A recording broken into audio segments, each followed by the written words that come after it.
Ya, monggo Bu Juju. Iya, terima kasih Pak Catur. Assalamualaikum warahmatullahi wabarakatuh. Ya, selamat malam Bapak Ibu semua. Alhamdulillah malam hari ini kita bisa diberi kesempatan untuk mengikuti temu pendidik mingguan di komunitas guru belajar Nusantara Kabupaten Wonosobo. Alhamdulillah diberi kesehatan meskipun hujannya luar biasa di Kabupaten Wonosobo. Sepertinya menyeluruh ya Pak Catur ya hujannya ya. Dan ini juga kalau di daerah kami itu mati lampu itu dari tadi baru hidup dan mudah-mudahan nanti bisa Bapak Ibu semua bisa mengikuti ngopi semalam ini sampai selesai tidak ada kendala apapun. Dan komunitas guru belajar Nusantara Kabupaten Wonosobo kali ini bekerja sama dengan PGRI, SLCC Kominfo dan Dinas Dikpora Kabupaten Wonosobo. Malam hari ini alhamdulillah kita diberi kesempatan lagi di hari Selasa ditemu pendidik mingguan yang ke-165 dan panitia mendatangkan narasumber dari jauh seberang sana dari Kalimantan Barat ya, dari Pontianak. Masya Allah, beliau adalah Ibu Yusi Ira Sandi. Kita sapa dulu, selamat malam Ibu Yusi. Selamat malam Ibu. Iya, apa kabar Ibu? Alhamdulillah kabarnya baik. Gimana Iya, Ibu selamat kabarnya datang baik? ya, Alhamdulillah. Selamat datang di Kabupaten Wonosobo, Bu. Ya, Alhamdulillah. Iya, di sini dingin sekali. Nanti dipersiapkan jaketnya, Ya, kemudian selimutnya. Ya, Ibu, nanti Bu Yusi akan membersamai teman-teman di Kabupaten Wonosobo sampai kurang lebih pukul 21.30. Akan tetapi apabila teman-teman masih membutuhkan jawaban biasanya itu boleh waktunya fleksibel sampai maksimal pukul setengah 10. Pukul iya betul pukul setengah 10 dan Ibu Yusi nanti akan ditemani oleh Ibu Hiwang sebagai moderator. Kita sapa dulu Ibu Yusi, stay dulu. Selamat malam Ibu Hiwang. selamat malam Bu Juju. Iya, ketemu lagi ya Bu Hiwang ya. Apa kabar? Alhamdulillah sehat Bu Juju. Aman ya sinyalnya ya Bu ya? Alhamdulillah ini pas tadi setengah 8 itu listriknya baru menyala. Jadi Oh, berarti sepertinya menyeluruh ya. Ini ya iya, listrik padam ya. Mm-mm. Jadi Bu Hiwang nanti Bu Yusi ditemenin di Monggo nanti kurang lebih sampai pukul 21.30 dan apabila teman-teman masih membutuhkan jawabannya nanti maksimal sampai setengah 10 dan waktu sepenuhnya saya serahkan pada Bu Hiwang dan Bu Yusi silahkan. ya, terima kasih. Terima kasih Bu Juju.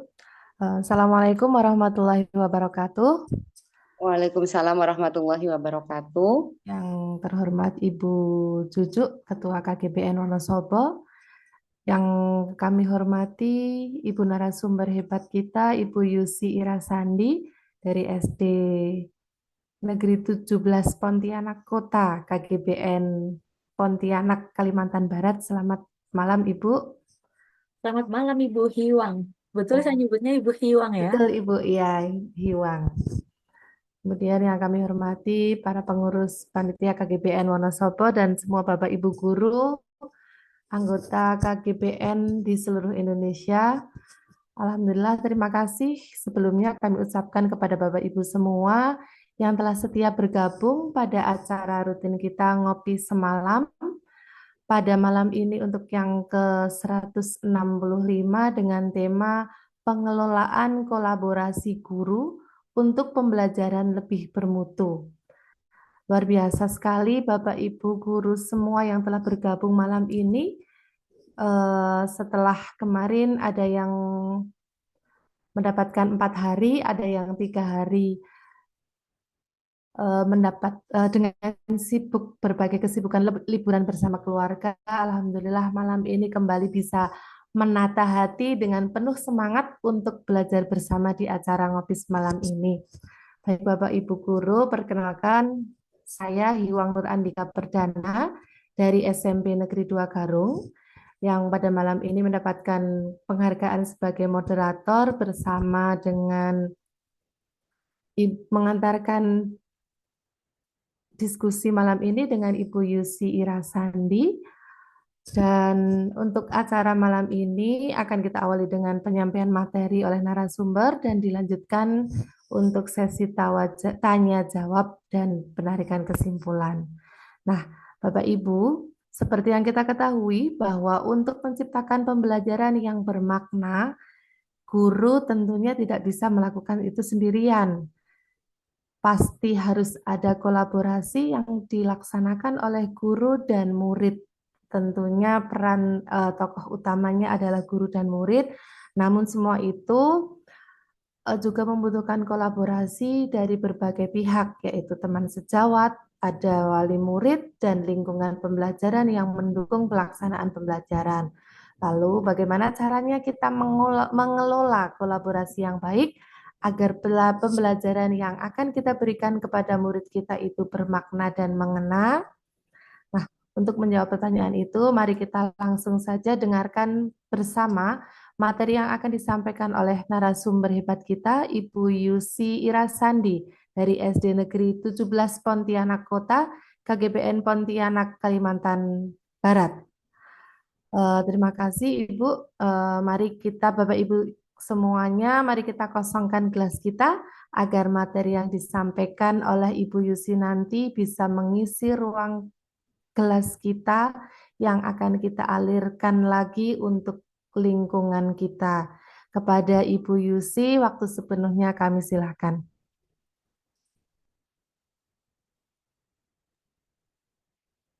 Baik, Ibu Hiwang, mohon izin, apakah suara saya jelas, Bu? Iya Bu, jelas Bu. Monggo. Baik. Iya.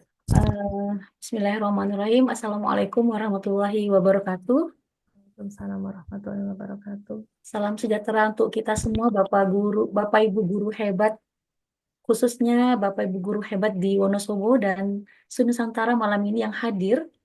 Alhamdulillah pada kesempatan yang berbahagia ini kita dapat berjumpa di ruang meet ini ya Bapak dan Ibu. Salam kenal, tadi saya sudah dikenalkan oleh Ibu Hiwang, Bapak guru, Bapak Ibu guru hebat. Mohon izin di sini saya lihat ternyata selain dari Wonosobo juga ada dari daerah saya, dari Pontianak Kalimantan Barat, ada yang dari khususnya dari Kalimantan Barat ya. Tidak dapat sebutkan satu persatu. Alhamdulillah terima kasih kepada semuanya yang sudah bisa bergabung dalam ngopi semalam pada malam hari ini.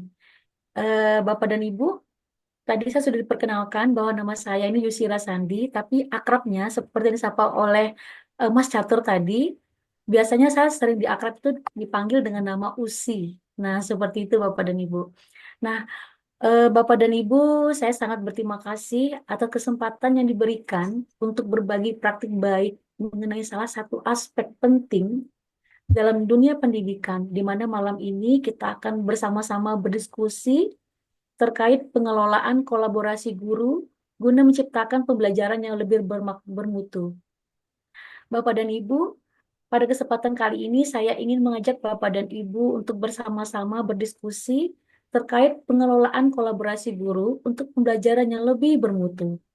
Nah, saya berharap pada sesi ini dapat menjadi wadah kita untuk saling bertukar pengalaman, ide, dan solusi sehingga kita dapat terus berkembang dan memberikan yang terbaik untuk siswa-siswi kita. Sebelumnya, saya mohon maaf jika nanti dalam penyampaian materi ini terdapat kekurangan atau hal-hal yang kurang berkenan, mari kita diskusikan bersama. Baik Bapak dan Ibu, sebelum memulai, izinkan saya membacakan sebuah pantun untuk Bapak dan Ibu semua. Ke sekolah bawa tempe goreng, Cakep. ternyata lupa bawa sepatu. Guru ngumpul jangan pada bengong, siap kolaborasi biar tambah lucu. Cakep. Terima Oke, baik Bapak dan kasih. Ibu, mohon izin saya share screen. Oke.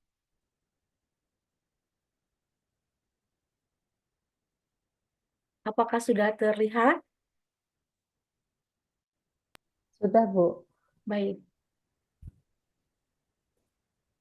Baik, Bapak dan Ibu, kita akan bersama-sama mengupas terkait pengelolaan kolaborasi guru untuk pembelajaran yang lebih bermutu, di mana pada malam hari ini saya berterima kasih sekali kepada rekan-rekan yang rekan-rekan panitia di KGBN Kabupaten Wonosobo yang telah memberikan saya kesempatan untuk berkolaborasi malam ini dengan Bapak dan Ibu semua.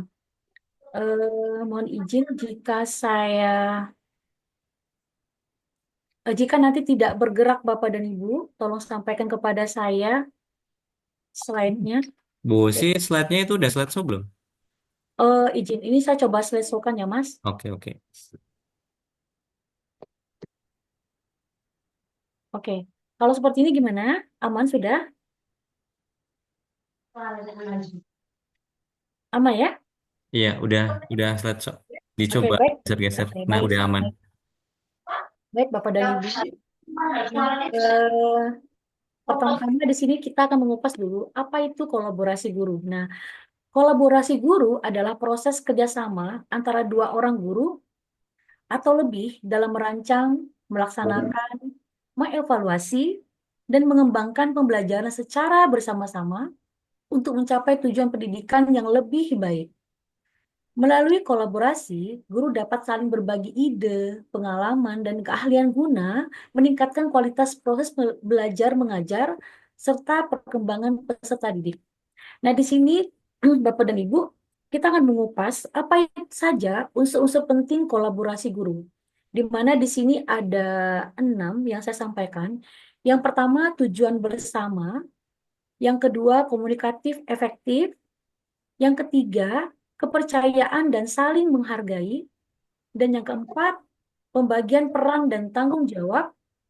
Kemudian refleksi dan evaluasi bersama. Dan yang terakhir adalah dukungan dan komitmen.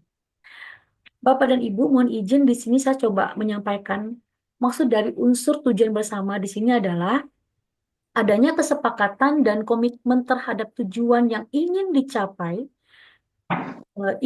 bersama, misalnya peningkatan mutu pembelajaran atau pengembangan profesional guru.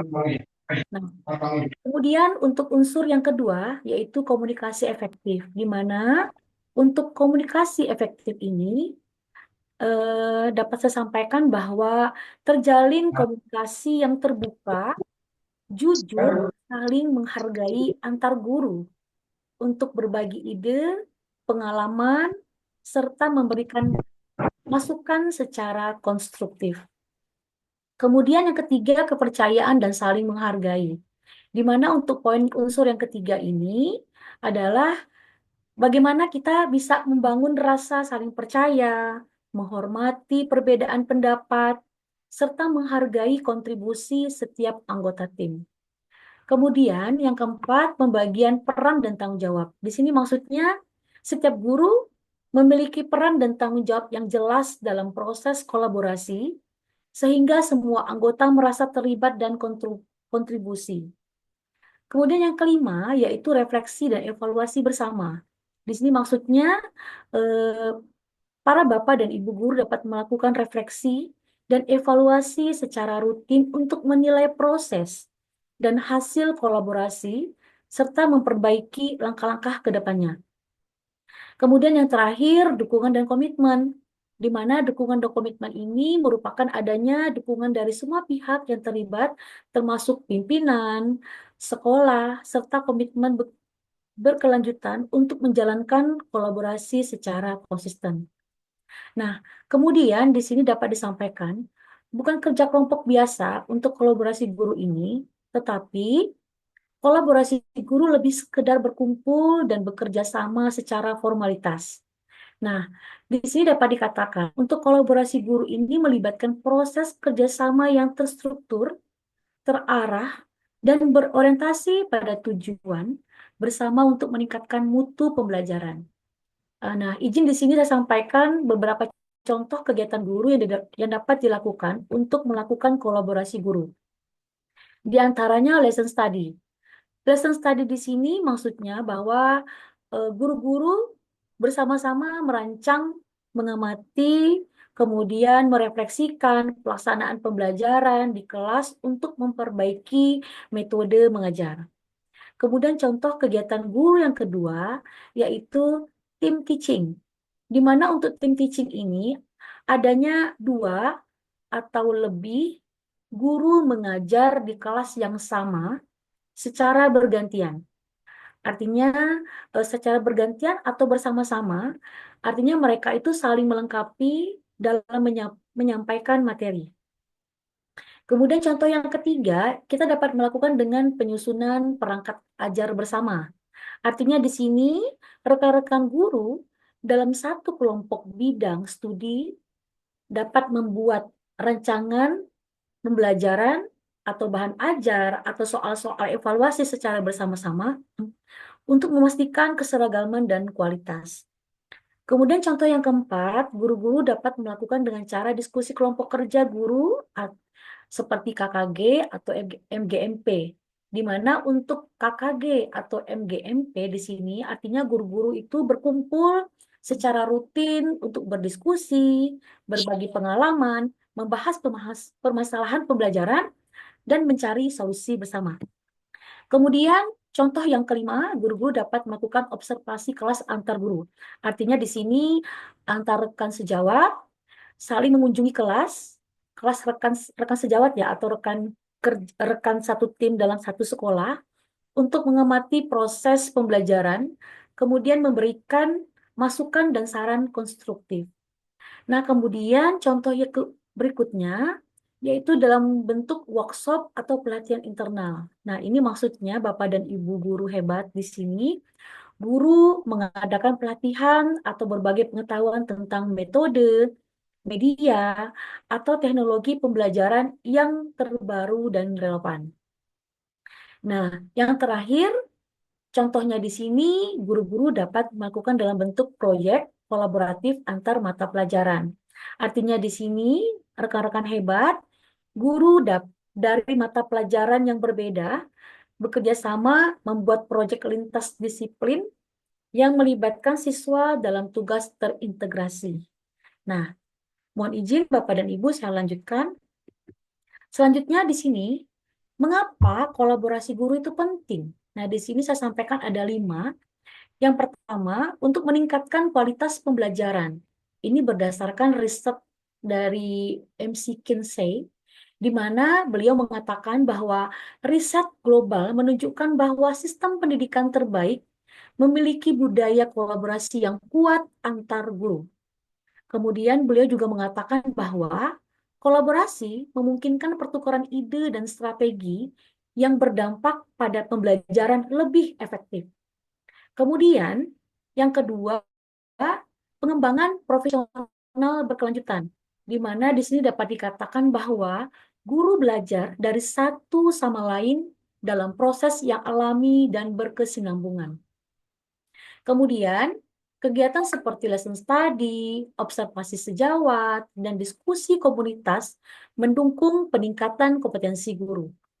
Kemudian, mengapa kolaborasi guru itu penting? Yang ketiga, yang di sini saya katakan bahwa dapat memecahkan masalah pembelajaran secara kolektif.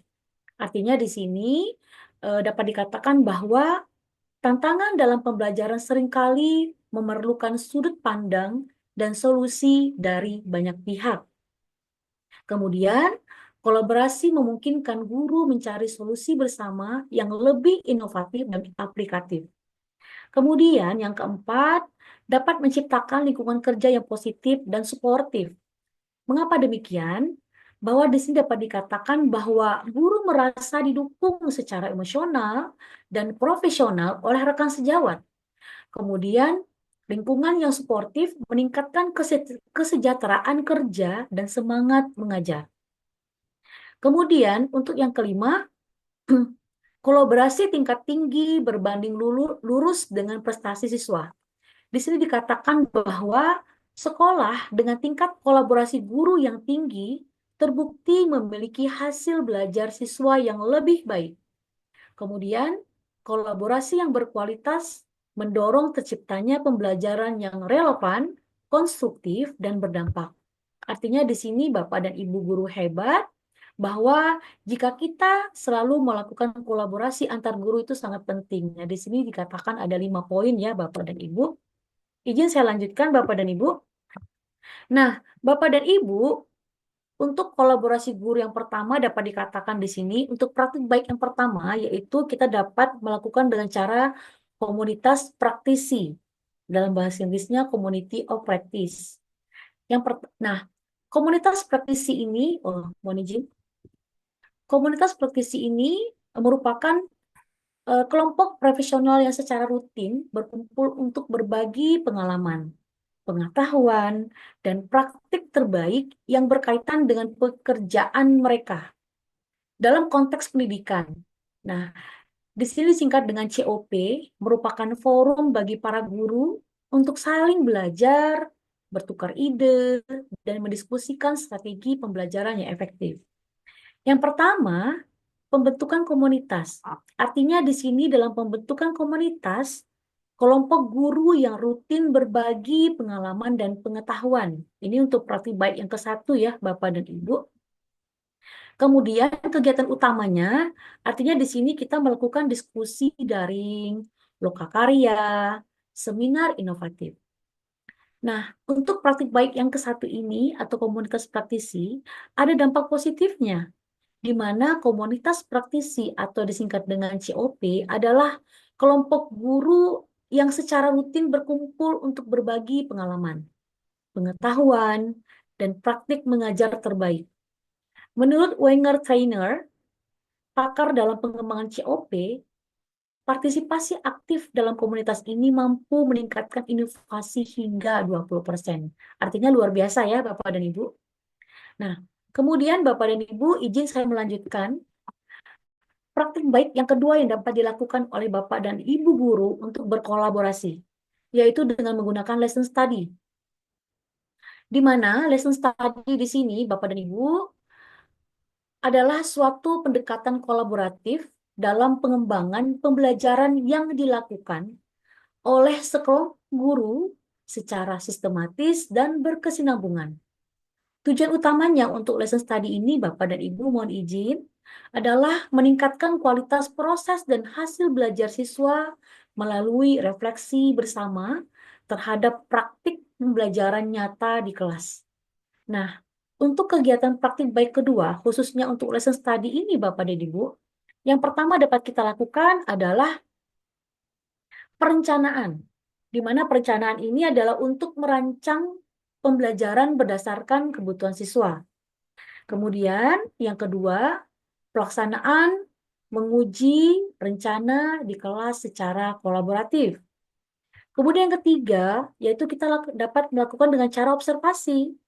Nah, observasi ini artinya kita dapat memantau proses dan mencatat hasil pembelajaran. Dan yang keempat, yaitu refleksi, di mana refleksi ini tujuannya adalah untuk sama-sama berdiskusi, mengevaluasi, dan memperbaiki bersama guru-guru lain. Oke.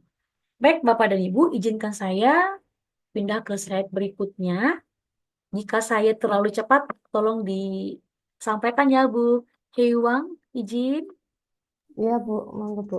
Siap. Oke, baik, Bapak dan Ibu guru hebat, saya lanjutkan. Di sini adalah praktik baik ketiga. Di mana untuk praktik baik ketiga ini adalah observasi sejawat. Nah, dalam observasi sejawat atau peer observation adalah kegiatan di mana guru saling mengamati praktik pembelajaran satu sama lain secara sistematis dan reflektif. Tujuannya di sini bukan untuk menilai, tetapi untuk saling belajar, memberikan umpan balik, dan meningkatkan kualitas mengajar. Bapak dan Ibu mohon izin, untuk praktik baik ketiga ini ada 3 manfaat utama yang dapat kita ambil. Yang pertama, eh, manfaat utama di sini yang pertama belajar langsung dari praktik nyata. Artinya guru memperoleh inspirasi dari metode, pendekatan, dan strategi pembelajaran yang digunakan rekan sejawat di kelas. Pengamatan langsung membuka wawasan tentang keefektifan berbagi teknik pembelajaran. Kemudian Bapak Ibu guru hebat, yang kedua yaitu umpan balik konstruktif, di mana guru yang mengamati memberikan tanggapan secara objektif dan membangun. Umpan balik ini berguna untuk refleksi diri dan pengembangan profesional berkelanjutan. Kemudian yang ketiga, peningkatan teknik mengajar. Artinya di sini dengan melihat praktik guru lain, berdiskusi bersama, guru dapat meningkatkan keterampilan pedagogiknya. Artinya di sini dapat membantu mengembangkan variasi metode dan media pembelajaran yang lebih inovatif. Oke ya. Nah, kemudian Bapak dan Ibu mohon izin, saya lanjutkan ke slide berikutnya. Bapak dan Ibu, oke, mohon maaf, saya masih melanjutkan di sini. Nah, untuk peer observation atau observasi rekan sejawat di sini Bapak dan Ibu, hal-hal yang dapat dilakukan di mana kita berfokus pada pengamatan yang diarahkan pada aspek pembelajaran utama, seperti interaksi guru dan siswa, strategi pembelajaran, manajemen kelas, atau pemanfaatan teknologi. Kemudian yang kedua dapat kita lakukan dengan dokumentasi sistematis, seperti lembar observasi untuk mencatat temuan, kemudian rubrik penilaian untuk menjaga objektivitas dan konsistensi umpan balik. Nah, dapat juga diakhiri dengan sesi refleksi bersama, di mana rekan-rekan guru saling berdiskusi secara terbuka tentang apa yang berhasil dan apa yang perlu ditingkatkan. Seperti itu Bapak dan Ibu. Mohon izin Bapak dan Ibu, saya masuk ke slide berikutnya tentang praktik baik keempat, di mana praktik baik keempat ini yaitu tentang pengembangan kurikulum kolaboratif. Nah, di sini maksudnya Bapak dan Ibu, pengembangan kurikulum kolaboratif adalah proses penyusunan dan penyesuaian kurikulum yang dilakukan secara bersama-sama oleh para guru, lintas mata pelajaran, jenjang, atau bahkan antar sekolah. Praktik ini bertujuan agar kurikulum menjadi lebih kontekstual, relevan, dan responsif terhadap kebutuhan siswa.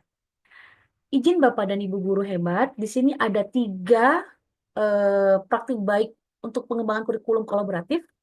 Yang pertama yaitu keterlibatan guru secara aktif. Artinya di sini guru dari berbagai mata pelajaran bekerja sama dalam satu tim untuk mengintegrasikan materi dan kompetensi secara tematik. Kemudian kolaborasi ini membantu menciptakan pembelajaran yang lebih holistik dan bermakna bagi siswa. Kemudian, cara yang kedua yaitu dengan cara workshop kurikulum. Nah, maksudnya workshop kurikulum di sini artinya diselenggarakan secara berkala untuk mendiskusikan desain pembelajaran, kemudian pemetaan capaian pembelajaran, serta strategi dan media pembelajaran. Kemudian fokus utamanya untuk workshop kurikulum ini adalah memastikan bahwa kurikulum yang dikembangkan benar-benar relevan dengan kebutuhan siswa dan mampu menghadapi tantangan masa kini. Selanjutnya Bapak Ibu, yang ketiga yaitu dampak positif. Dampak positif di sini artinya kurikulum menjadi lebih adaptif dan responsif terhadap situasi aktual, termasuk integrasi teknologi, isu sosial, dan pendekatan pembelajaran yang inovatif. Kemudian dengan dampak positif kegiatan yang praktik baik keempat ini dapat meningkatkan keterlibatan dan rasa kepemilikan guru terhadap kurikulum yang diterapkan. Nah, seperti itu Bapak dan Ibu. Nah, izin Bapak dan Ibu, di sini saya akan memberikan contoh terkait kolaborasi guru. Contoh kasus yang pertama di sini izin saya memberikan yaitu tentang kolaborasi mengatasi kesulitan belajar. Di mana pastinya Bapak dan Ibu guru hebat di sini, kita semua pernah merasakan di fase kesulitan dalam menyampaikan pembelajaran. Nah, kesulitan dalam menyampaikan pembelajaran ataupun kesulitan belajar. Kalau kesulitan menyampaikan pembelajaran, artinya kita di dalam diri kita sendiri. Kalau untuk kesulitan belajar, itu kadang dialami oleh siswa. Nah, artinya di sini merupakan tantangan yang kompleks dan tidak bisa diselesaikan oleh satu guru saja. Oleh karena itu, diperlukan pendekatan kolaboratif antar guru untuk memahami akar masalah dan merancang solusi yang tepat. Izin Bapak dan Ibu, dalam mengatasi contoh kasus yang ke-1 ini antara kolaborasi mengatasi kesulitan belajar, Yang pertama kita harus lihat dulu masalah yang dihadapi. Artinya kita harus melihat dulu siswa ini mengalami, misalnya contoh, siswa mengalami rendahnya minat baca yang berdampak pada keterlambatan pemahaman pelajaran, khususnya dalam mata pelajaran yang berbasis teks. Nah, artinya kan ini masalah yang dihadapi oleh si siswa. Kemudian kita lihat nih untuk solusi kolaboratifnya bagaimana. Nah, kita mencoba Bapak dan Ibu guru berkolaborasi membuat program membaca bersama. Ini contohnya ya Bapak dan Ibu, di mana siswa dan para guru meluangkan waktu khusus untuk membaca dan mendiskusikan isi bacaan. Kemudian kegiatan membaca tersebut dilakukan secara terstruktur, artinya misalnya kita membuat program dengan membaca nyaring, kemudian diskusi kelompok kecil, membuat jurnal membaca, dan kunjungan ke perpustakaan. Kemudian hasil yang dicapai di sini, misalnya setelah kita melakukan beberapa solusi, nah kita lihat hasil yang dicapai. Misalnya terdapat peningkatan kemampuan membaca sebesar 15% di kalangan siswa dalam jangka waktu tertentu. Artinya kan eh, yang Bapak Ibu lakukan itu kan sukses ya, anak-anak itu mempunyai peningkatan. Kemudian minat baca siswa meningkat. Karena apa? Karena pendekatannya menyenangkan, terarah, dan melibatkan keterlibatan aktif guru. Nah, artinya dapat disimpulkan di sini Bapak dan Ibu bahwa kolaborasi antar guru menjadi solusi nyata dalam menghadapi tantangan pembelajaran. Dengan saling bekerja sama, antar guru dapat merancang intervensi yang lebih tepat sasaran dan berdampak nyata pada perkembangan siswa. Nah, izin Bapak dan Ibu, mungkin contoh kasus ini pernah juga dirasakan oleh Bapak dan Ibu semua. Baik, Bapak dan Ibu, saya coba memberikan contoh kasus yang kedua, di mana contoh kasus yang kedua di sini, saya coba memberikan tentang kolaborasi pemanfaatan teknologi. Nah, di mana Bapak dan Ibu pada saat ini kita dituntut ya, dalam dunia pendidikan modern, kita diminta untuk bagaimana bersama siswa dalam pemanfaatan teknologi menjadi salah satu strategi penting untuk meningkatkan kualitas pembelajaran. Namun Bapak dan Ibu tidak dipungkiri bahwa tidak semua guru memiliki tingkat penguasaan teknologi yang sama. Oleh karena itu, kolaborasi menjadi kunci agar semua guru dapat berkembang bersama. Nah, Bapak dan Ibu, untuk kolaborasi pemanfaatan teknologi pada kasus kedua ini, artinya akan ditemukan permasalahan. Contohnya, misalnya permasalahan yang ditemukan, kurangnya variasi dalam metode pembelajaran. Kemudian, siswa merasa bosan dan kurang tertarik mengikuti pelajaran. Kemudian misalnya guru belum optimal memanfaatkan teknologi untuk pembelajaran yang interaktif. Artinya di sini menjadi permasalahan ya Bapak dan Ibu, di mana permasalahan-permasalahan ini mungkin selain di tiga yang saya sebutkan tadi akan muncul permasalahan-permasalahan yang lain. Nah, solusi kolaboratifnya apa yang dapat kita lakukan? Artinya, di sini rekan-rekan guru hebat dapat bekerja sama mengadakan pelatihan internal mengenai penggunaan aplikasi pendidikan, misalnya seperti yang biasa Bapak dan Ibu gunakan, Quizzes, Kahoot, dan Google Classroom. Nah, bisa nih, misalnya dalam kegiatan KKG atau MGMP, itu kita coba angkat materi ini, guru-guru itu dibuat pelatihan internal bagaimana cara penggunaan aplikasi-aplikasi yang mendukung untuk pelaksanaan pendidikan. Nah, kemudian misalnya solusi berikutnya berbagi praktik baik dalam penggunaan sumber daya digital, video pembelajaran, dan platform kuis interaktif. Kemudian solusi yang ketiga, misalnya seperti membentuk tim kecil yang bertugas untuk membuat konten digital dan membimbing guru lain dalam penggunaannya. Artinya di dalam sebuah sekolah, boleh nih kita coba jika memang kita dalam suatu sekolah tersebut akan membuat program tentang penggunaan teknologi, Misalnya tadi aplikasi-aplikasi seperti Quizzes, Cohort, dan sebagainya itu ada beberapa rekan guru yang mungkin mohon izin belum dapat mengaplikasikan langsung kepada siswa. Nah, boleh nih di sekolah itu kita buat tim kecil. Kita buat seperti berbagi praktik baik seperti itu dan Bapak dan Ibu.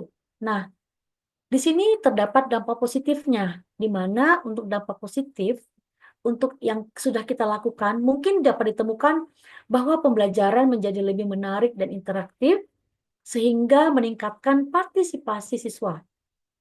Kemudian, guru lebih percaya diri. Kenapa dikatakan bisa percaya diri? Karena tadi gurunya sudah dibekalkan ya Bapak dan Ibu, sudah sama-sama belajar dengan rekan guru, sudah diadakan tim kecil yang mungkin kalau misalnya dalam perjalanan ditemukan permasalahan, kita bisa nih berkolaborasi dengan tim kecil untuk menyelesaikan permasalahan tersebut.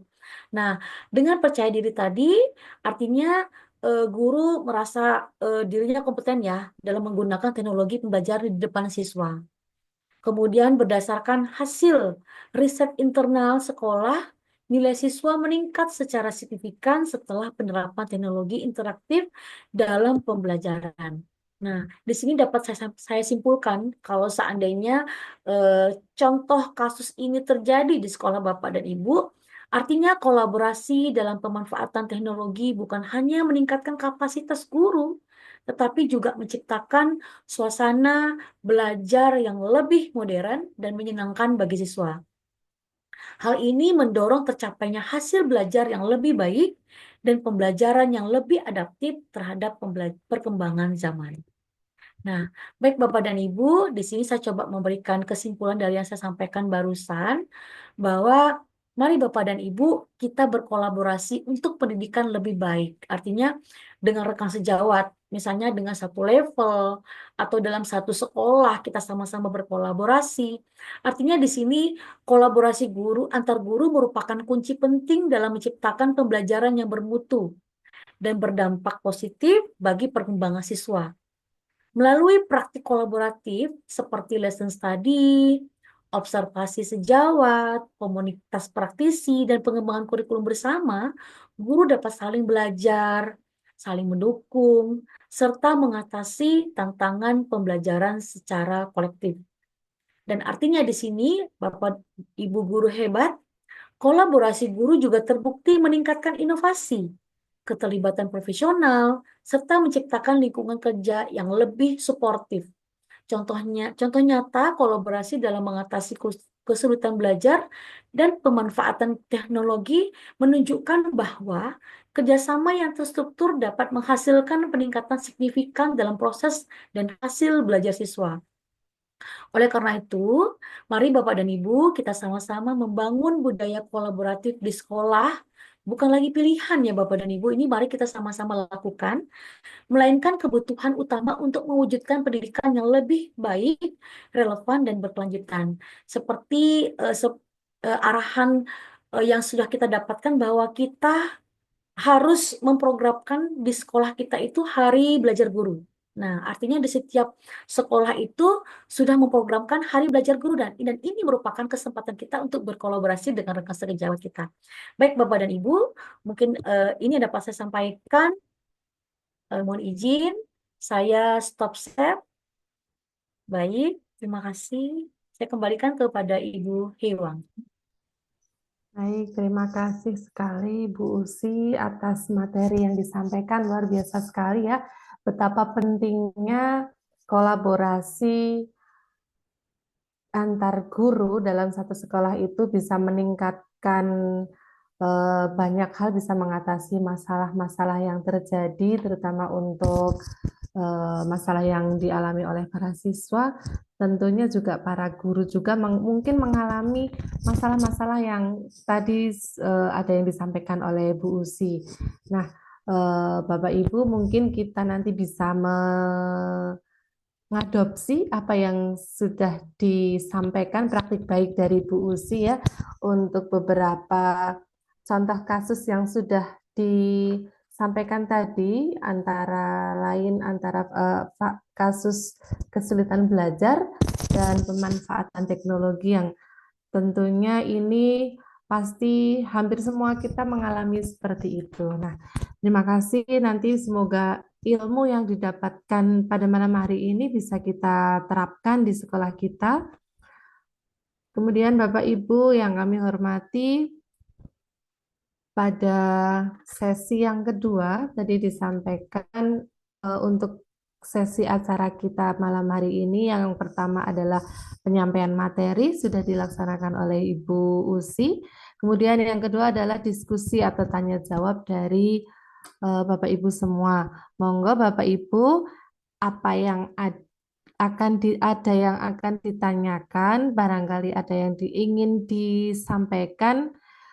Mumpung ada ahlinya di sini, ada Bu Usi, monggo silahkan bisa disampaikan, bisa raise hand dulu ya bagi Bapak Ibu yang akan bertanya. Monggo disilahkan.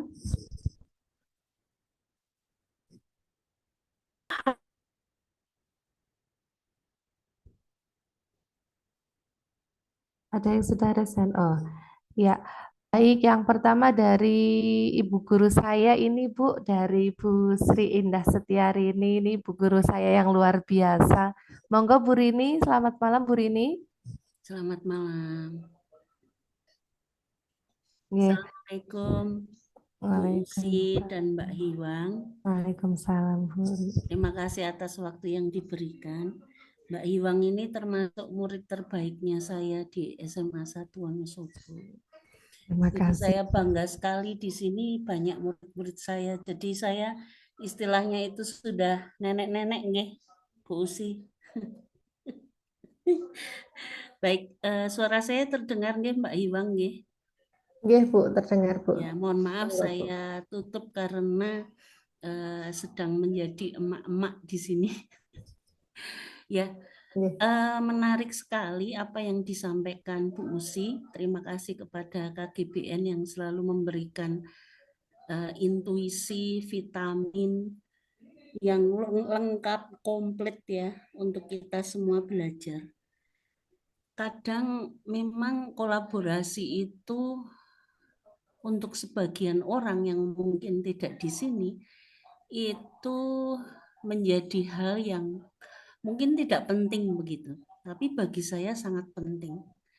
Jadi tadi saya tertarik sekali dengan apa yang disampaikan Bu Usi ya.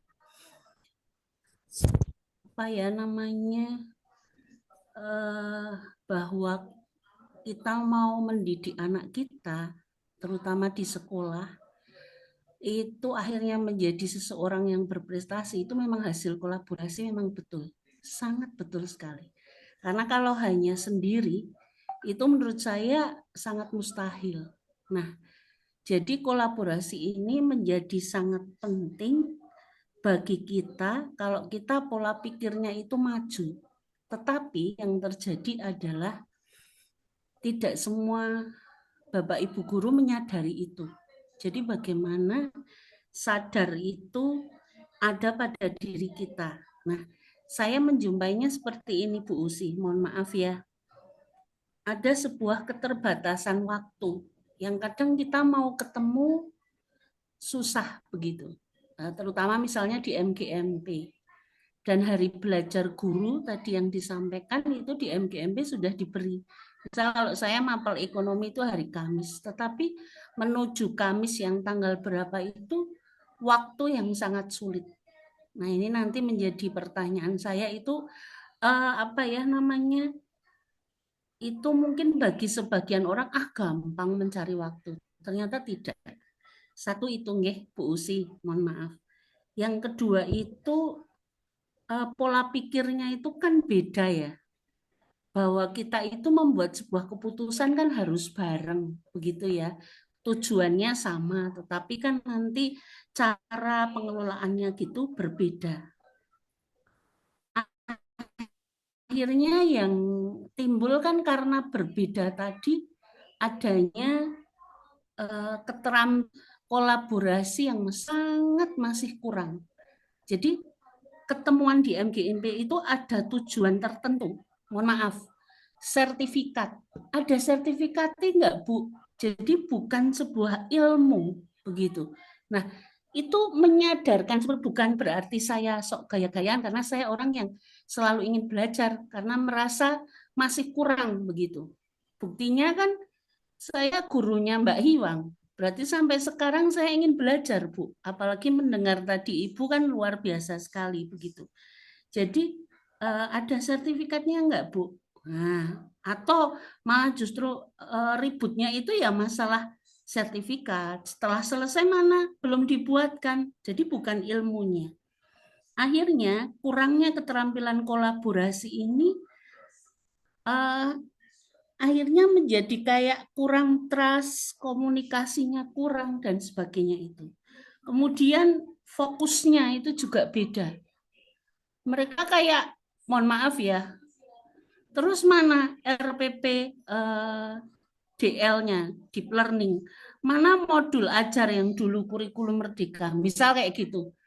Jadi hanya membutuhkan administrasi itu gitu loh. Jadi fokus ke kolaborasinya beda, kontennya beda, strateginya beda, pengajaran penilaiannya itu juga beda.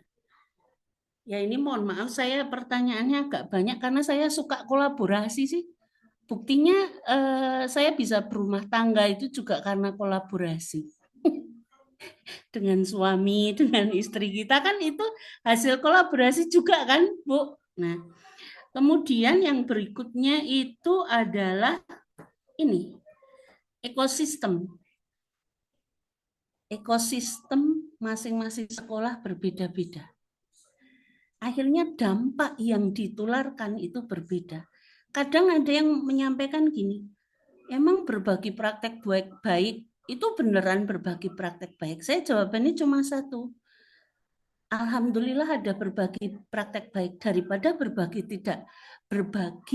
praktek yang tidak baik begitu.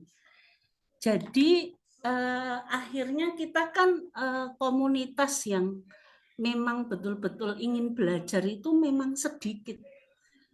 Ya banyak hal sih. Maka saya terima kasih di KGBN ini walaupun saya termasuk tertua ya.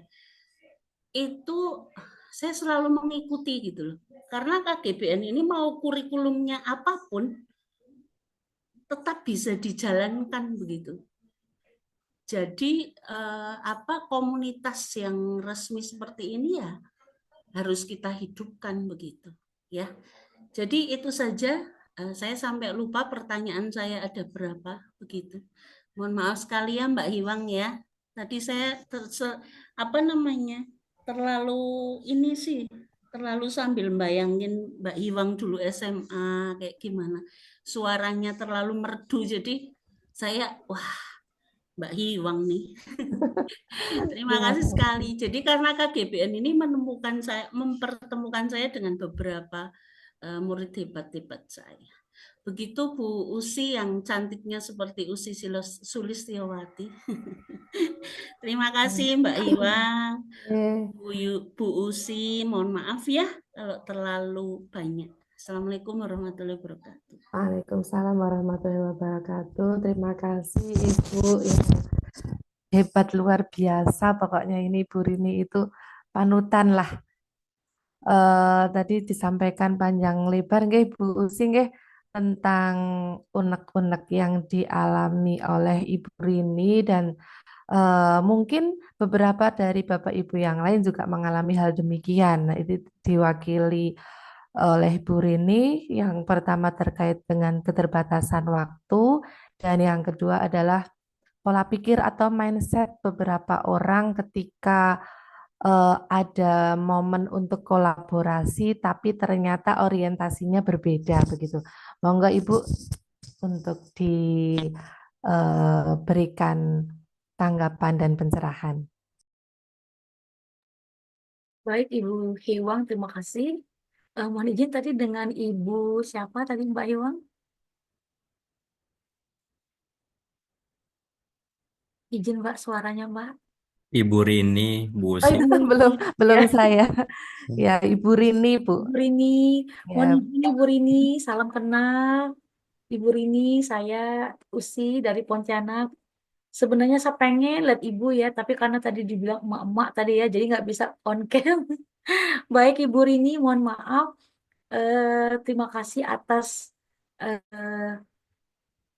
untuk diskusi kita malam ini, di mana yang pertama tadi saya menyimak yang mau kita diskusikan gimana nih eh, untuk penye untuk waktunya ya, Mbak Hiwang ya, untuk penyamaan waktunya. Nah, di sini Ibu Rini mohon izin mungkin dapat saya sampaikan ya bahwa permasalahan yang pertama mungkin dikembalikan kepada diri sendiri, di mana biasanya untuk kesadaran belajar itu memang tidak ada di dalam diri orang itu semua.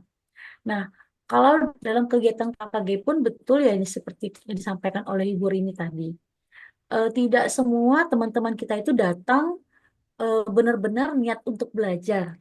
Nah, apalagi misalnya ditetapkan waktu untuk KKG atau MGMP-nya dimulai pada pukul 1 siang setelah pembelajaran usai. Kadang masih ada guru yang menganggap ini masih, nanti aja datangnya seperti itu ya. Artinya dia tidak konsisten dengan waktu yang sudah disepakati. Nah, di sini artinya kita kembalikan kepada rekan guru tersebut bahwa mungkin bagi dirinya ini belum penting. Padahal apa yang sudah difasilitasi, apa yang sudah diberikan itu artinya untuk pengembangan diri rekan-rekan semua.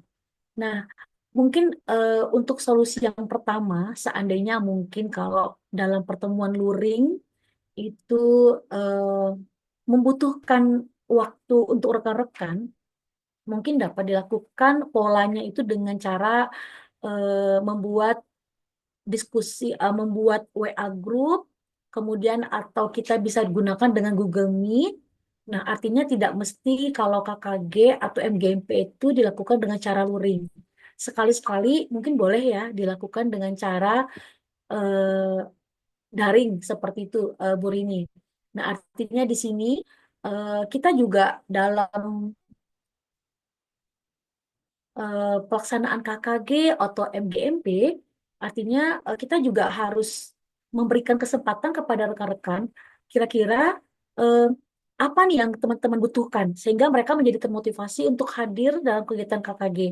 Kita beri ruang, kita berikan mereka kesempatan, kira-kira apa yang dibutuhkan oleh teman-teman, sehingga mereka menjadi termotivasi untuk hadir dalam KKG atau MGMP. Nah, kemudian yang kedua, mereka akan berpikir, ada ndak ya sertifikatnya seperti itu. Nah, kadang memang pola pikir ini nih yang perlu kita eh, basmi bersama ya, bahwa kalau setiap kita hadir itu ndak mesti harus ada sertifikatnya. Nah, intinya di situ apa nih materi yang dapat kita ambil seperti itu ya, Bu Rini ya.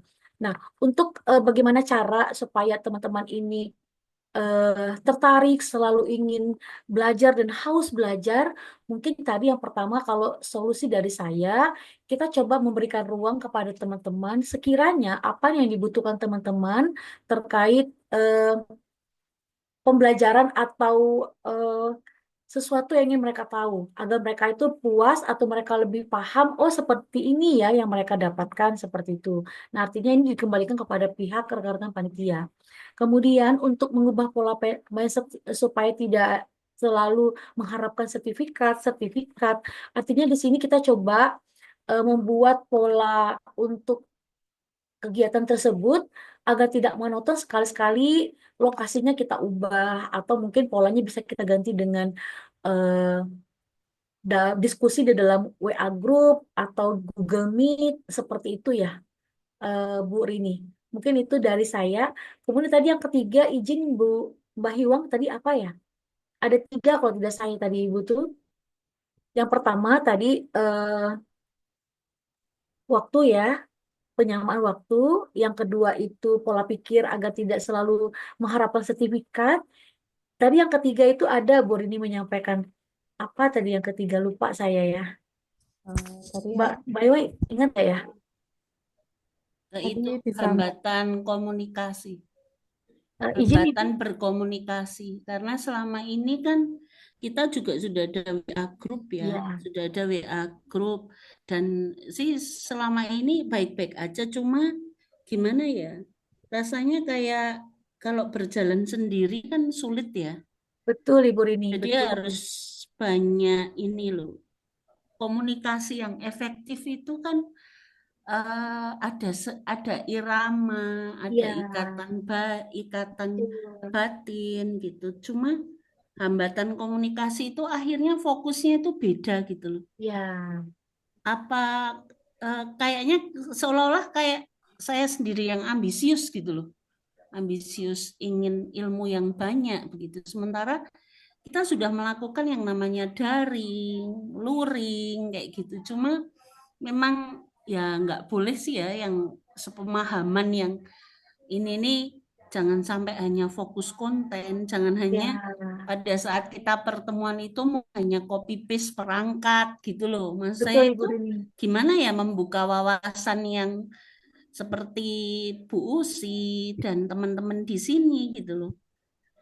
Itu jadi hambatan komunikasi sama fokusnya yang beda gitu. Iya, memang ya Bu Rini mohon izin ya. Terima kasih Bu Rini. Mm. Permasalahan seperti ini artinya bukan hanya di tempat Bu Rini saja ya. Mungkin teman-teman juga merasakan hal yang demikian. Nah, di sini kalau saya dapat mengambil kesimpulan, eh, daya tarik yang pertama artinya dari seorang pemimpin bisa memberikan semangat kepada rekan-rekan untuk selalu hadir di KKG atau di FGMP. Artinya di sini bahwa itu merupakan wadah untuk mereka menggali atau mendapatkan eh, suatu pembelajaran yang dapat menambahkan pengembangan diri mereka. Yang pertama. Kemudian yang kedua, menurut saya, selain dari atasan atau pimpinan untuk selalu memberikan support, yang kedua mungkin teman-teman itu selalu diajak berdiskusi atau berkomunikasi. Artinya mereka tidak didiamkan, tidak tidak eh, dibiarkan sendiri. Maksudnya seperti ini, di dalam suatu sekolah teman-teman itu selalu dirangkul.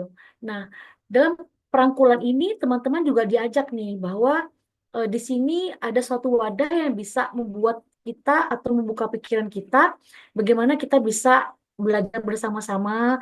Kalau di KKG itu kan bukan hanya di sekolah sendiri, tetapi berkumpul di dalam beberapa sekolah seperti itu ya. Kalau KKG dan MGMP seperti itu ya teman-teman ya, Bapak dan Ibu semua. Nah, itu merupakan suatu wadah tempat kita bersama-sama belajar. Nah, untuk bagaimana supaya teman-teman itu haus untuk belajar, semangat untuk pergi ke KKG, kalau menurut saya, teman-teman mungkin bisa diberikan suatu reward. Rewardnya misalnya seperti ini. Teman-teman diberi kesempatan menjadi narasumber. Nah, misalnya teman-teman itu diberi kesempatan menjadi fasilitator atau narasumber dalam suatu KKG, mereka secara bergiliran. Nah, dari situ kan mereka akan termotivasi tuh. Kalau menurut saya ya, mereka termotivasi artinya diberi kesempatan. Nah, walaupun materi apapun yang dapat mereka berikan, artinya dalam suatu kesempatan itu, teman-teman akan merasa, oh iya ya, saya punya dapat giliran nih. Iya, besok teman saya akan tampil, saya mau coba hadir deh, gitu. Kalau menurut saya, bagaimana caranya, coba sekali-sekali eh, diberikan kesempatan kepada teman-teman mungkin yang selama ini tidak termotivasi untuk hadir, kita berikan mereka ruang untuk menjadi fasilitator atau narasumber dalam kegiatan KKG atau MGMP. Berikan mereka kesempatan. Nah, mungkin dengan cara ini teman-teman akan merasa, oh iya, eh, saya sudah ditunjuk nih oleh sekolah atau saya sudah ditunjuk oleh panitia. Bagaimanapun saya harus menunjukkan bahwa saya juga punya kredibilitas nih, seperti itu. Mungkin kalau saran saya demikian ya, Ibu. Terima kasih. Ya Bu Usi, terima kasih atas wawasan. Ini sambil saya catat loh, betul loh. Masya Saya rekap, Allah, saya Ibu catat. Rini. Dan saya nanti minta izin Pak Catur, juga Bu Juju, sama teman-teman di sini. Saya nanti izin copy paste dari tadi ya, maksudnya apa yang disampaikan jenengan sama PPT-nya gitu, mau kita share. Kemudian ini, saya kan pernah memberikan ruang seperti ini. Mohon maaf ini yuk pertanyaannya berlanjut ya. Iya, Pernah memberikan ya Bu. apa yang disampaikan Bu Usi gitu ya. Yang terjadi apa? Akhirnya kan takut, nggak pernah muncul. Kapok ya Bu ya. Tadinya kapok ya Bu. Maka Oh ya Bu ya. iya, mau ya mungkin ya kesalahan saya pendekatannya atau saya kelihatan kayak antusias begitu ya. malah nggak mau gitu. Mungkin saya pendekatannya yang kurang ya. Baik, terima kasih tadi sudah ada banyak gambaran yang bisa akan saya lakukan. Terima kasih nih Bu Usi. Mohon maaf Mbak Iwang jadi lama Nggih. gitu. Sama-sama. Memang saya sengaja biar saya sambil melihat Anda berdua lama begitu ya. Terima Terima kasih. kasih, Ibu. Sama-sama Bu Assalamualaikum Rini. warahmatullahi wabarakatuh. Sukses selalu, salam sehat ya Bu. Ya, amin ya Allah, amin. Bu Rini ini guru yang luar biasa pokoknya ya, Bu ya. Eh, baik, tadi dari yang disampaikan Ibu Usi mengenai pertanyaan atau pembahasan dengan Bu Rini itu sangat menginspirasi ya, Bu ya. Ternyata mungkin ada pemberian ruang sesuai dengan kebutuhan untuk mengatasi keterbatasan waktu. Jadi bisa melalui Zoom atau melalui tidak harus bertatap muka kalau untuk karena keterbatasan waktu. Kemudian untuk apa ya untuk pola pikirnya itu bisa diganti dengan berbagai media begitu nggih. Nah, baik Bu Usi kita lanjut. Ada pertanyaan dari Bu Elna. Ini beliau adalah kepala sekolah dari SMP Negeri 1 Kalikajar. Tadi Bu Usi menyampaikan untuk hambatan komunikasi itu mungkin diatasi dengan peran pemimpin yang sangat mendukung. Nah, Bu Elna ini salah satu kepala sekolah yang sangat mendukung adanya kolaborasi, adanya komunitas praktisi di sekolah, dan beliau bertanya, ada guru yang kalau diajak berkolaborasi itu tidak bersedia dengan berbagai alasan. Nah, bagaimana cara memotivasi guru yang enggan berkolaborasi itu dengan guru lain, terutama yang mapelnya sama? Monggo Bu Usi. Baik, Mbak Hiwang, terima kasih. Mohon izin Bu Elna dari SMPN 1 Kalikajar ya Ibu. Salam kenal ya Ibu. Oke, baik Ibu, luar biasa sekali ya diskusinya, di mana di sini Ibu menyampaikan ada guru yang kalau diajak berkolaborasi tidak bersedia dengan berbagai alasan. Nah, ini mungkin dari beberapa sekolah juga di sekolah saya juga mungkin ada akan terjadi seperti ini. Bagaimana cara memotivasi guru yang enggan berkolaborasi dengan guru yang lain, terutama yang sama mapelnya. Nah, mohon izin nih Bu Elna, ini salah satu permasalahan yang terjadi.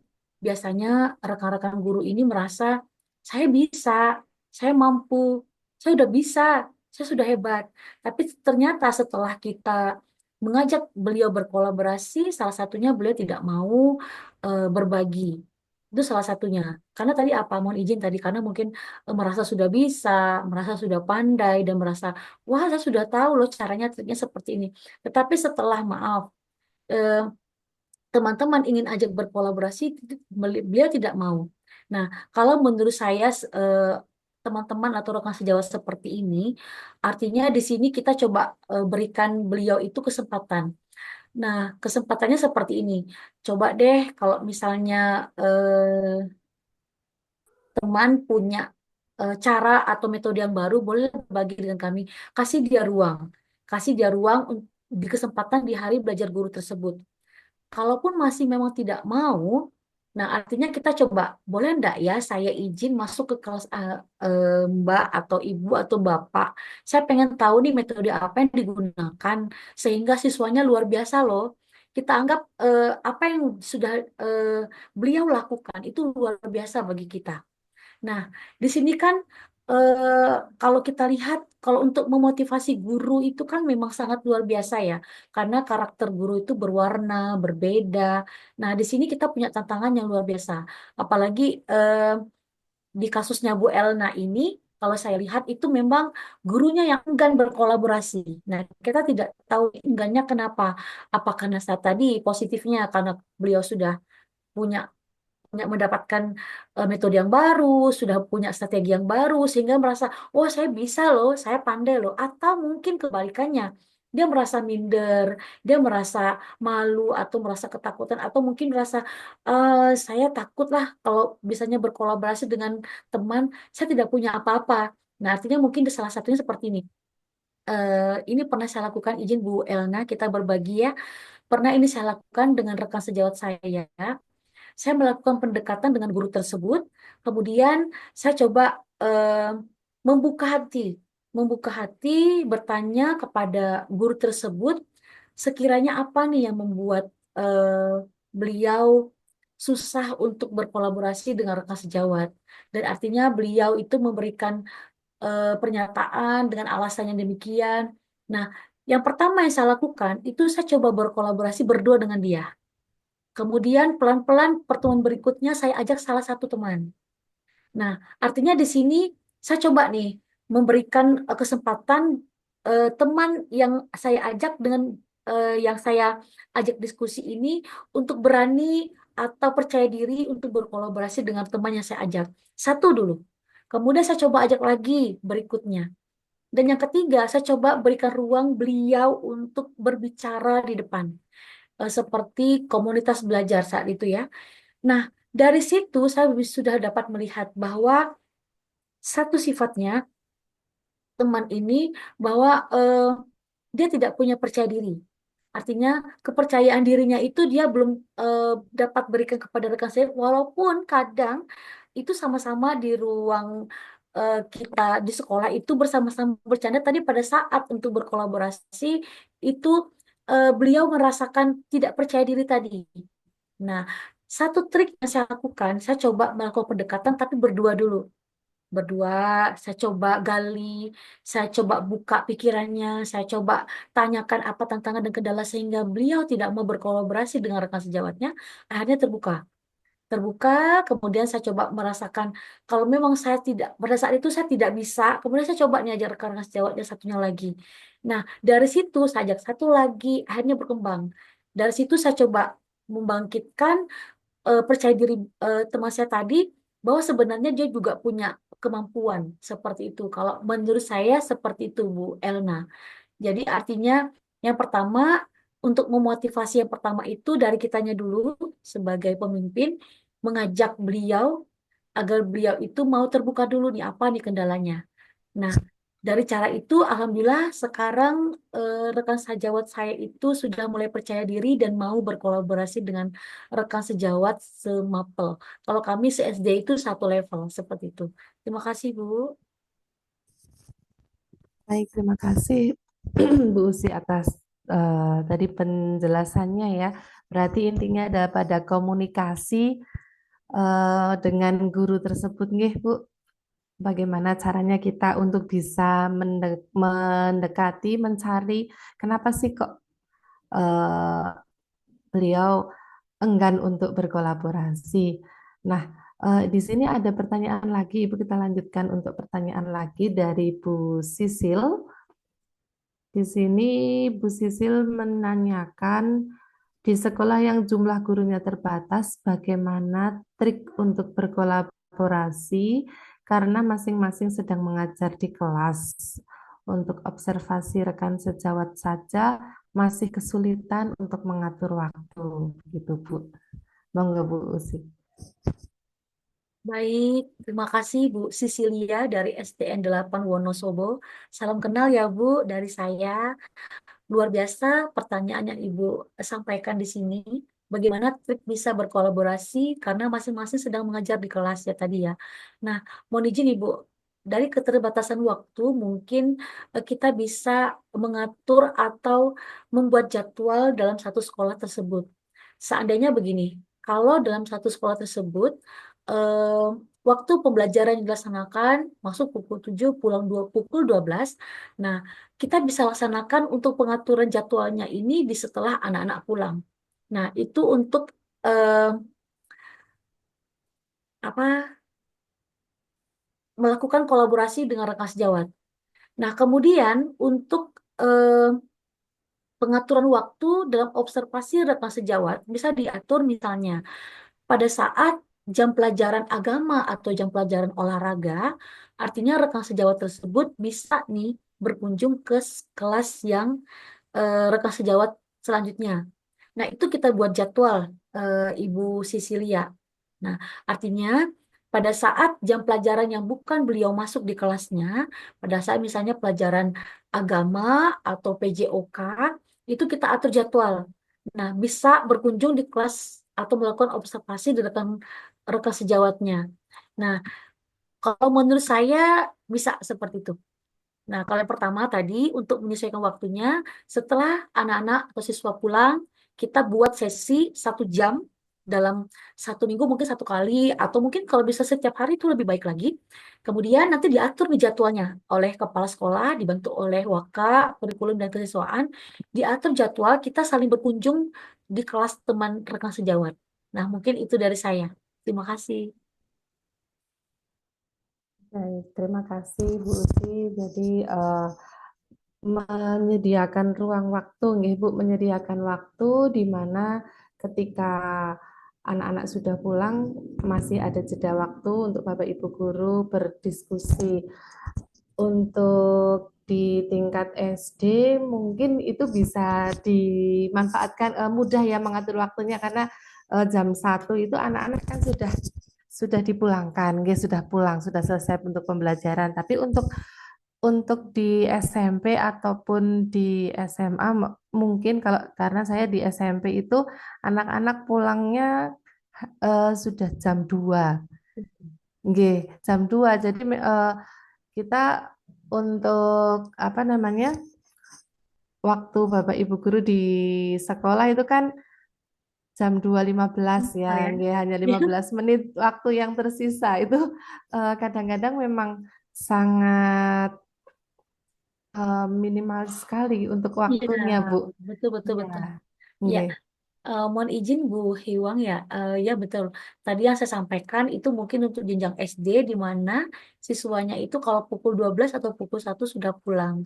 Sementara kalau untuk siswa SMP atau SMA kemungkinan pukul 2 atau pukul 3 baru pulang. Seperti itu ya Bu ya. Iya. Nah, kalau menurut hemat saya, kalau memang pun untuk kesepakatan waktu ini dapat dilakukan dalam waktu misalnya di hari Sabtu. Kalau hari belajarnya 5 hari atau 6 hari ya Bu Iwang ya? 6 hari, Bu. Oh, 6 hari sampai Iya, Sabtu. sampai hari Sabtu. Kalau Iya. Sabtu pun sampai pukul 2 gitu. Tidak, kalau Sabtu ada jeda waktu yang agak panjang, jadi jam Ya, 12 itu anak sudah sudah pulang, nggih. pulang. Nanti masih ada Nah, satu waktu sekitar eh, 1 jam, 1 jam. nggih. Mungkin bisa diefisiensikan ke waktu ya. Kalau seandainya pada saat hari Sabtu itu mungkin bisa digunakan untuk berkolaborasi. Kalau menurut saya, tapi ini perlu kesepakatan ya, karena kadang kalau sudah hari Sabtu itu kan pengennya sudah mau weekend aja ya, Iya. udah mau istirahat aja ya. Jadi artinya perlu kesepakatan antara rekan sejawat, eh, di mana kalau misalnya kesepakatan sudah disepakati bersama untuk kolaborasi ini dilaksanakan di setiap hari Sabtu, walaupun hanya 30 menit atau 1 jam 60 menit, itu sudah luar biasa sebenarnya. Nah, artinya mungkin dari rekan-rekan, kalau misalnya di teman rekan-rekan di SMP dan SMA, boleh itu dibuat seperti lembar observasi.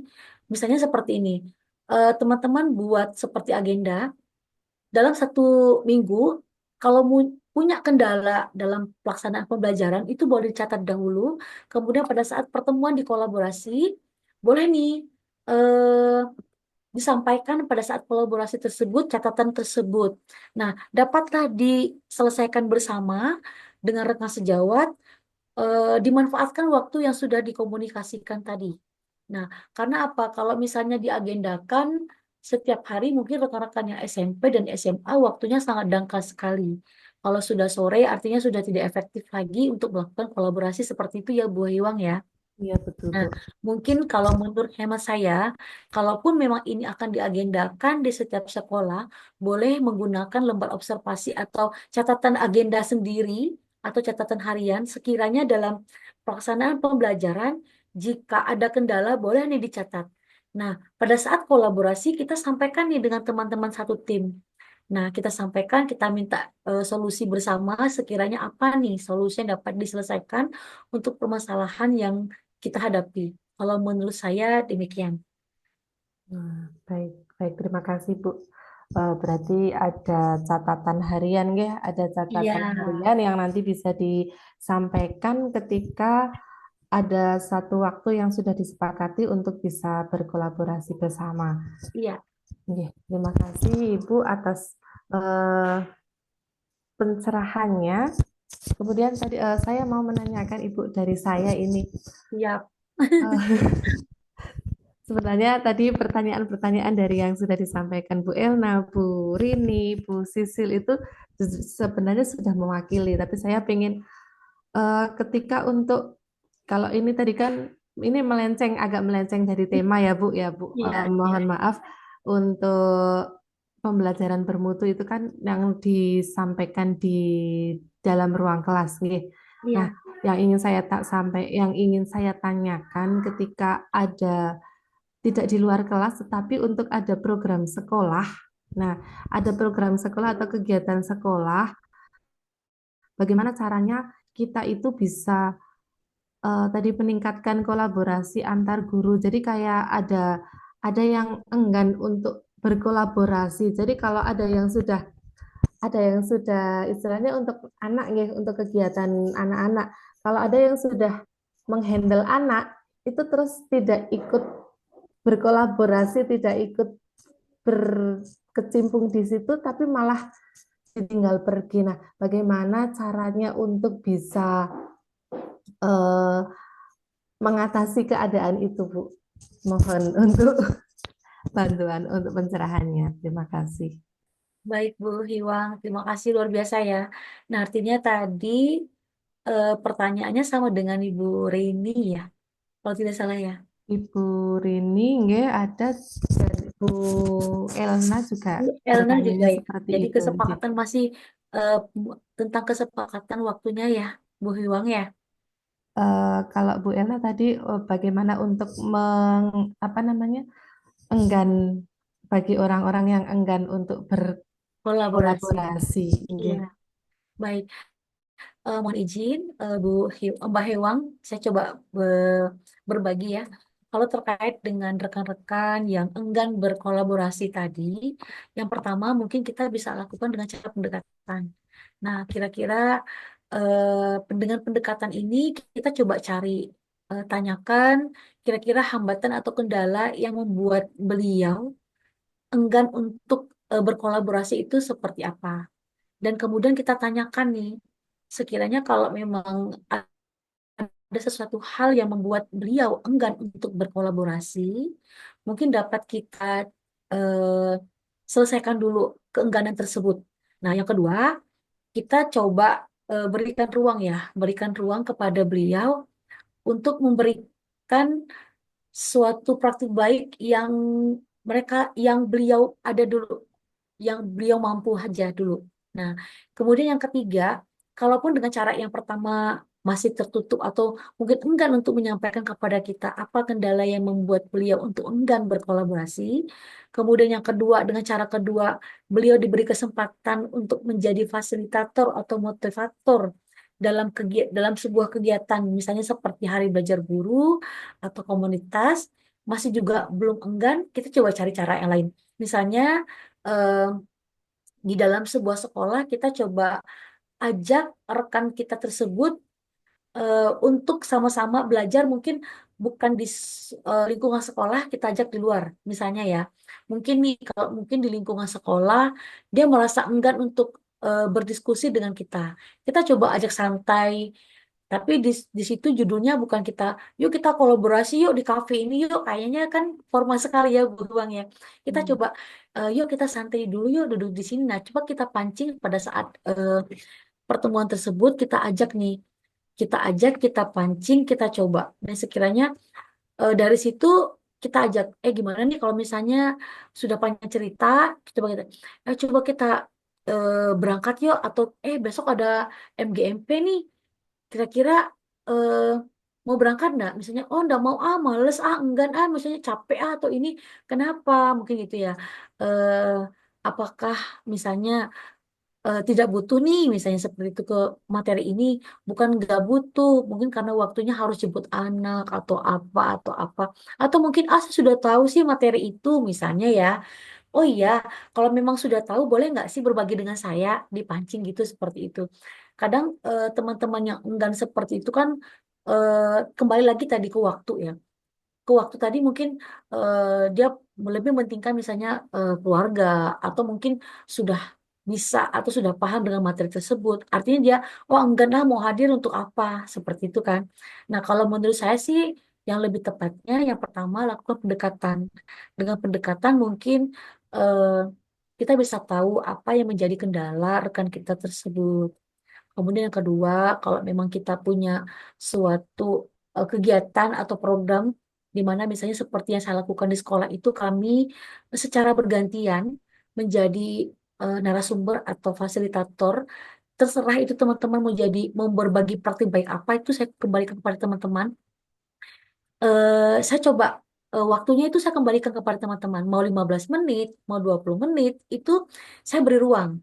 Nah, itu alhamdulillah di sekolah saya coba seperti itu. Nah, kemudian caranya misalnya saya cuma hanya mau PPT aja ngomong, oh ya silakan. Atau mungkin hanya mau diskusi ngobrol-ngobrol aja, oh silakan. Artinya saya tidak memberikan batasan atau memberikan patokan, oh harus 1 jam ya, harus pakai PPT ya, harus ada diskusi itu tidak. Nah, saya coba dengan cara demikian. Yang pertama yang ingin saya gali itu percaya dirinya dulu. Karena kadang teman-teman itu di antara rekan sejawat saja percaya dirinya aja masih masih kurang percaya diri.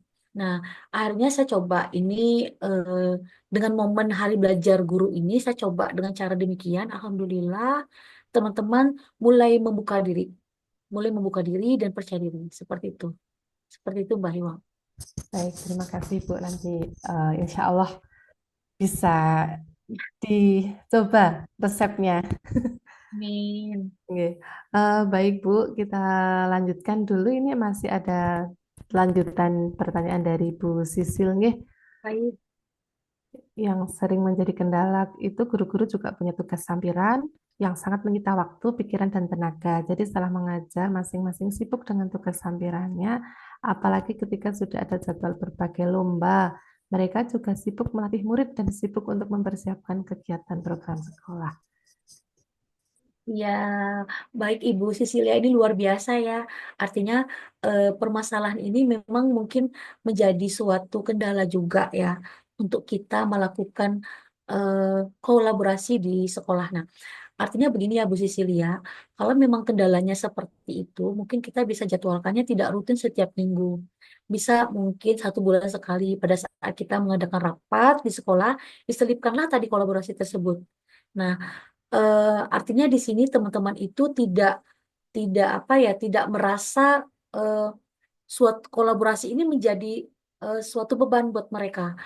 Nah, dengan adanya kolaborasi ini mungkin salah satu yang pertama yang saya lakukan itu ada catatan jurnal. Jurnal atau catatan teman-teman setiap kendala yang mereka hadapi pada saat melaksanakan pembelajaran. Kalau pertama yang itu saya lakukan.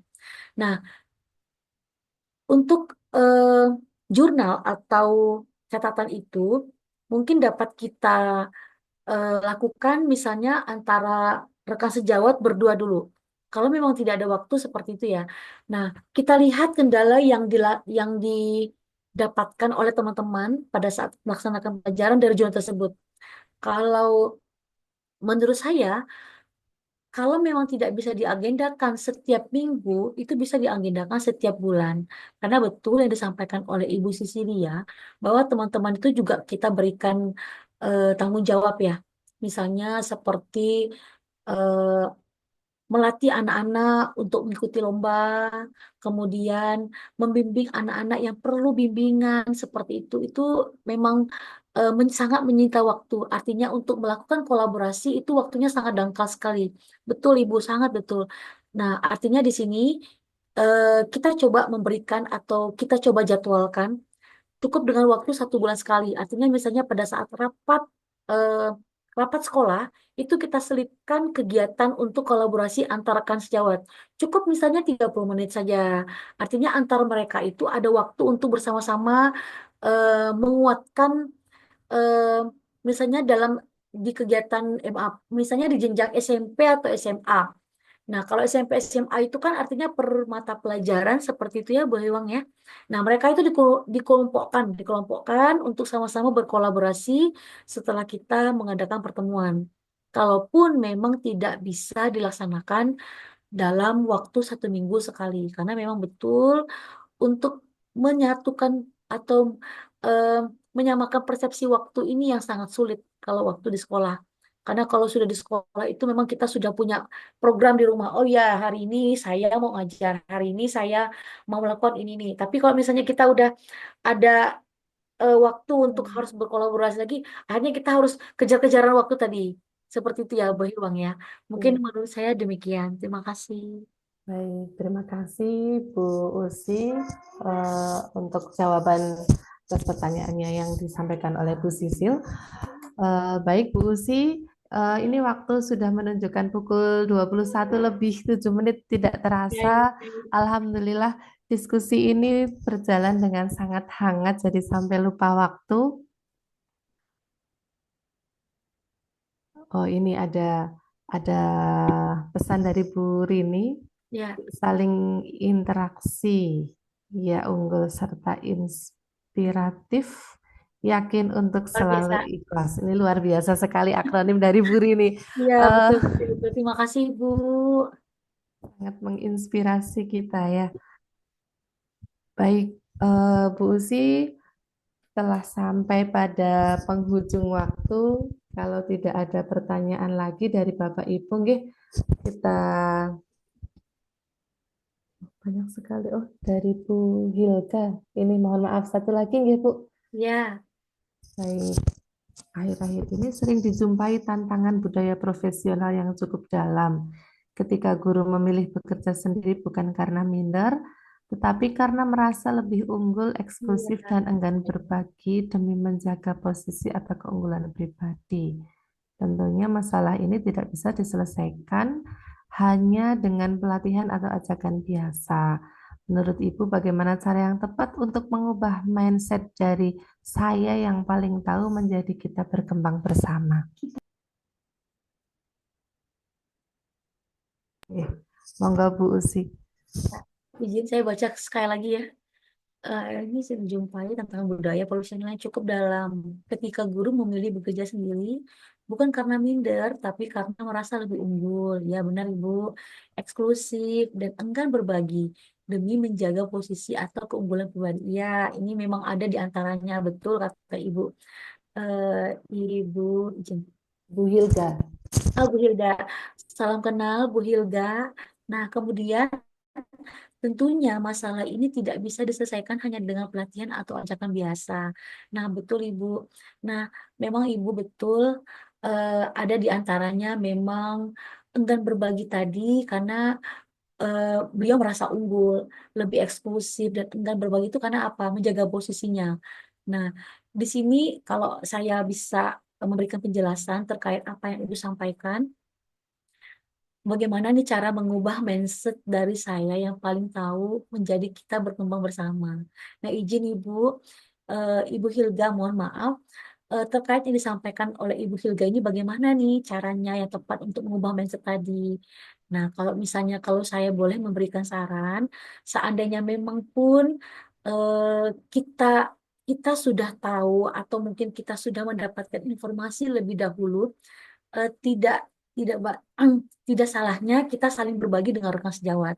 Misalnya rekan sejawat yang terdekat sekali dengan kita satu orang dulu. Nah, kalau memang diizinkan boleh berbagi informasi di grup sekolah itu luar biasa sekali menurut saya ya. Nah, artinya di sini kalau memang eh, di sini kan bagaimana cara mengubah mindset ya. Mengubah mindset dari saya yang paling tahu menjadi kita berkembang bersama. Kalau menurut saya tadi, kalau memang Ibu Hilga mendapatkan informasi terlebih dahulu, misalnya izin, belum dapat dari rekan-rekan sejawat yang lain, misalnya dari kepala sekolah belum dapat, boleh nih berbagi, misalnya mohon izin Ibu kepala sekolah atau Bapak kepala sekolah, atau mungkin Ibu Hilga sebagai kepala sekolah, berbagi di grup WhatsApp-nya ataupun boleh berbagi di rekan-rekan KKG.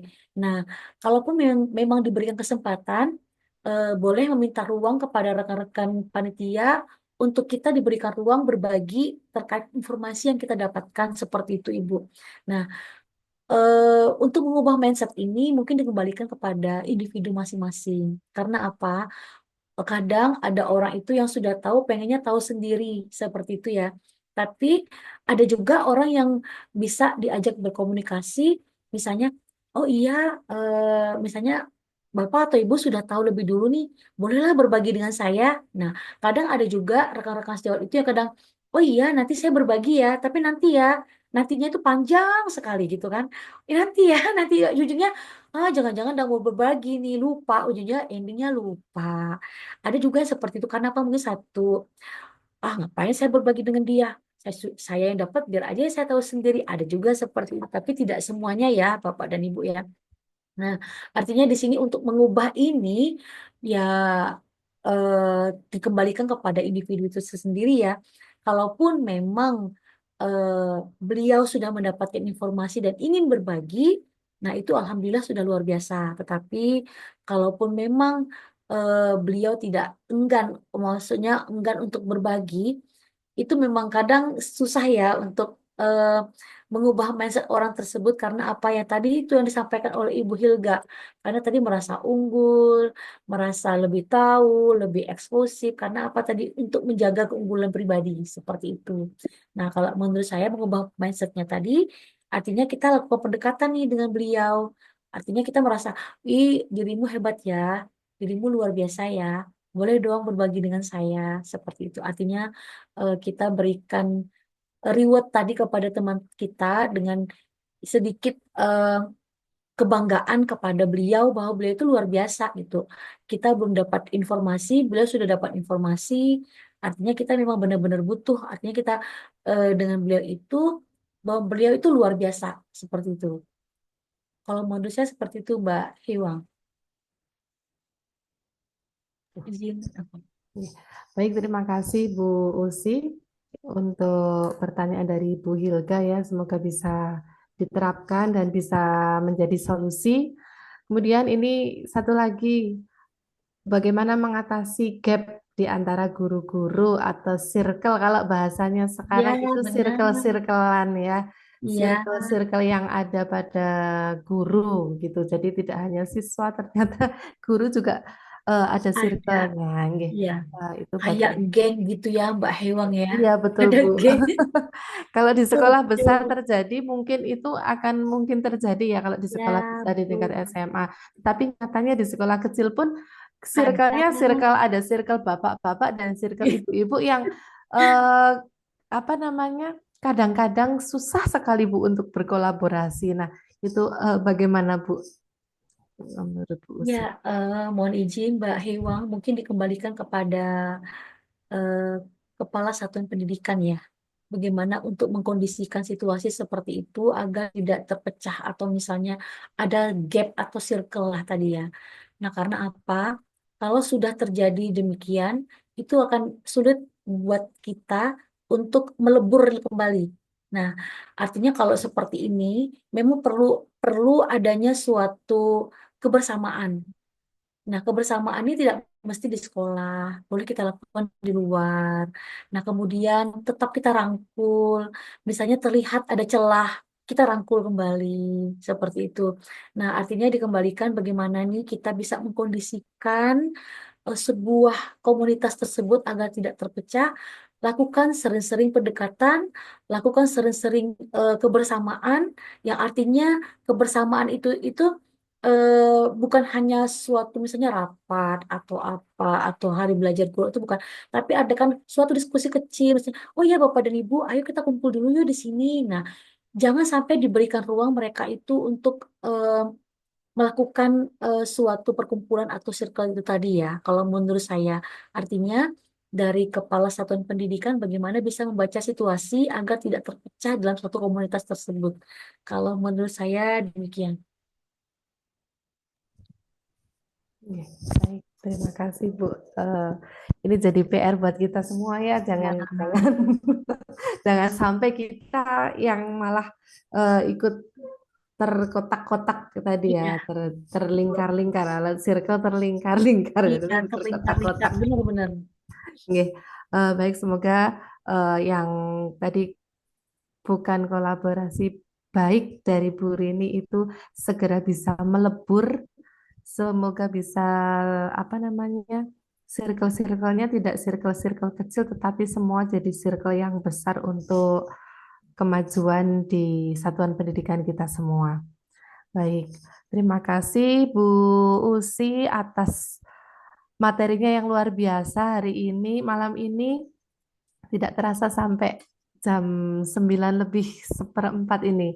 Ya, alhamdulillah. Alhamdulillah, daging semua. Oke, daging semua. Dan semoga yang disampaikan oleh Bu Usi, kemudian ada pertanyaan-pertanyaan dari teman-teman, semuanya bisa kita saring, semoga bisa kita simpulkan, kita ambil pelajarannya yang baik bisa kita terapkan di satuan pendidikan kita, dan semoga bisa menjadi eh, solusi untuk bisa meningkatkan kualitas pembelajaran kita, meningkatkan kualitas pribadi kita menjadi lebih baik untuk kemajuan anak bangsa. Terima kasih Ibu Usi, terima kasih Bapak Ibu semua yang sudah bergabung, yang sudah menghidupkan diskusi malam hari ini. Alhamdulillah kita tutup untuk diskusi malam hari ini dan saya kembalikan kepada Pak Catur dan Bu Cucu. Sebelumnya saya tutup atas nama sebagai moderator, banyak sekali kekurangan dan kesalahan saya dalam menyampaikan dan dalam membersamai diskusi malam hari ini bersama Bu Usi. Mohon maaf sekali banyak kesalahan, nggih, Bu. Saya akhiri. Assalamualaikum warahmatullahi wabarakatuh. Mbah Hiwang, Nggih, Bu. saya boleh tutup dengan pantun lagi? Monggo, Bu. Terima kasih. Monggo, monggo. Mohon izin ya, karena pantunnya sudah dibuat. Kalau Oh tidak ya, kan sayang tuh. betul. Ya, Monggo, ya. Bu. Baik, Bapak dan Ibu luar biasa. Saya mengucapkan terima kasih banyak atas kesempatan yang diberikan pada malam hari ini. Mohon maaf jika ada kata atau sikap saya yang kurang berkenan. Mudah-mudahan silaturahmi kita akan terus terjalin, Bapak dan Ibu. Jika masih ada yang ingin disampaikan, saya siap berkolaborasi dengan Bapak dan Ibu. Nanti nomor WA saya ada dengan Mas Catur. Oke, baik Bapak dan Ibu. eh, saya akan membacakan sebuah pantun penutup. Makan bakso pakai sambal tomat. Cakep. Sendawa di depan kelas. Praktik baik sudah kita cermat.